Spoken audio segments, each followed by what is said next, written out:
Hey, my name is Michael DuBiasio. I am recently retired. I was a school teacher for 25 years. I'm nearly 70. And what I really care about would be my family. I've got two sons, both are happily married. They've recently, within the last 6 years, given me four beautiful grandchildren. That's what I enjoy. Before my injury, I had recently left my job. I had been working 60-hour weeks and then taking two courses a semester to become a certified elementary school teacher. And I had just finished, and I was just completed my second year of teaching. I had one more year to go before I was actually tenured in. The world was my oyster at that point. I was in my mid-40s. We were married. We owned our home. Our kids were young teenagers getting ready to go to college. And I was trying to make the house maintenance free. Basically, I was stripping siding off the side of the house. Figured never have to go up on a ladder again until the ladder skidded out and I fell 18 feet.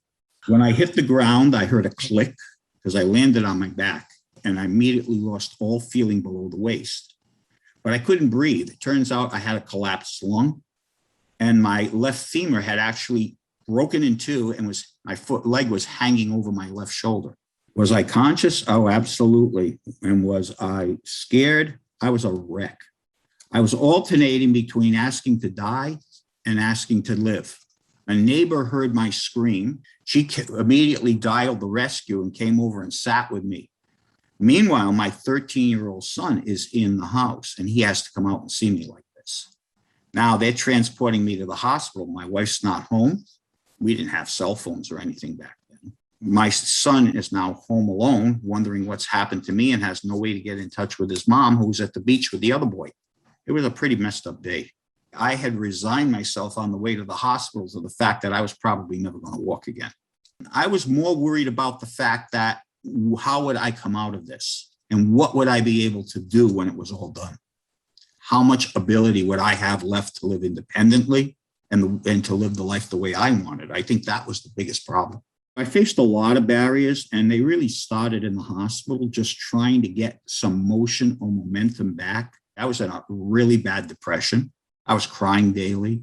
The first glimmer of hope I actually got was when I threw a blood clot to my lung, and they had to emergency rush me down to the main hospital.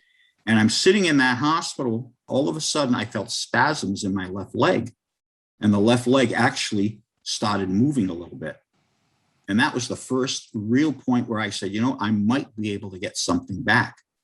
I had a job, but I didn't have a job because I wasn't tenured.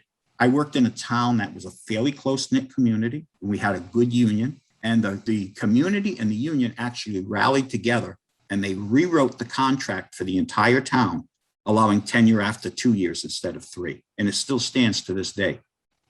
And that's how I was able to preserve my job, because I was really worried, how am I going to support this family? I got kids that want to go to college. It was due to the town of West Warwick, Rhode Island, and the wonderful way that community came together and supported me when I was hurt. It was an L1T9. One had a burst fracture. They said the spinal bones literally disintegrated like somebody dropped a glass bottle. And the other was a compression fracture. So I never had the actual spinal cord cut. They termed it an incomplete injury. Right now, I have movement of my legs. I can bend my knees. I can use what few glutes and quads I have left that are working to be able to stand, and I can ambulate if I'm holding on to something. I spend most of the time in the chair. The walking helps me or assists me if I am climbing or walking upstairs into somebody's house. I'm sort of in a limbo. I'm halfway between walkable and halfway between totally paralyzed.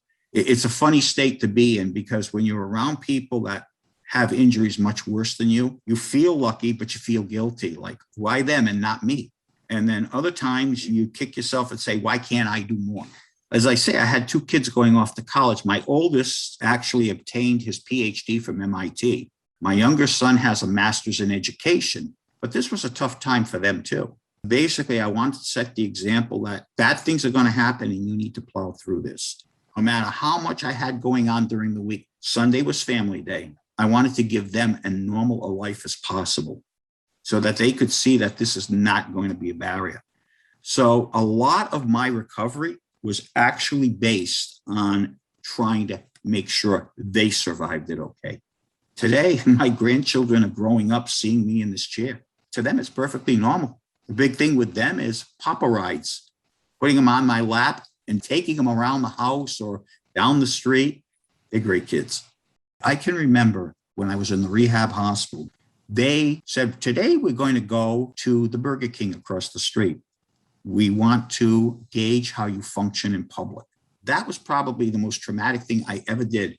Appearing in public and people seeing me as crippled. That was what went through my mind. I mean, I grew up watching kids with polio, wearing braces and stuff. And the parents who said, don't look. So there was a stigma attached to it, only because of the generation I came from.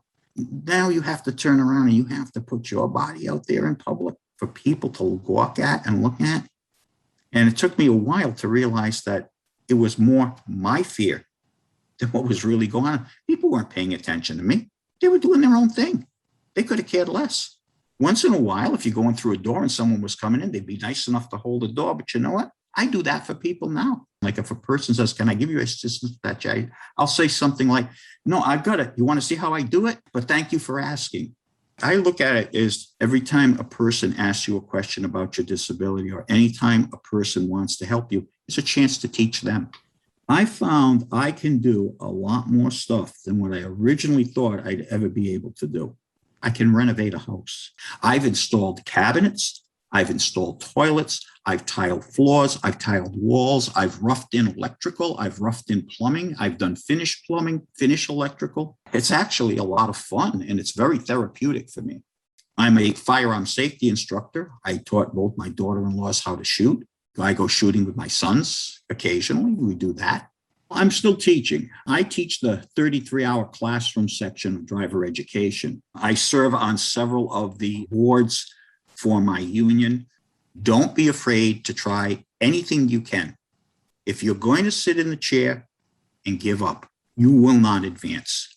You have to get off your duff, figuratively, obviously, and figure a way to move forward in life where you will succeed. You're going to be tempted to push people away. You're going to be tempted to not do things. You've got to get yourself back out there again. And it will take time. I can tell you right now, my recovery took nearly 2 years. And I still was not at the level of doing things after 2 years that I am right now. My wife was extremely supportive. I can remember being in the rehab hospital. My wife came every day. She worked all day, took care of 2 kids, and still made time to make that half-hour trek to the rehab hospital to see me daily. She fought for me. She was my best advocate. Relations, sexual-wise, there are other ways. You know, there are things like Christopher Reeve said, there are other things you can do. My wife and I were talking the other day about this, and she said, if you could get one thing back or a couple of things back, what would you want? And I said, to be perfectly honest, I said, walking is secondary. I said, I'm more concerned with if I could get bowel and bladder control back and sexual function to return. Yeah, it'd be nice to have your legs back, but there are other things I'd want first. This would be my dream if I could do it. The private rockets that they're sending up right now, Musk's rocket and whatnot. Apparently, they're training people with disability to go up there. I would have loved that. I mean, I scuba dive.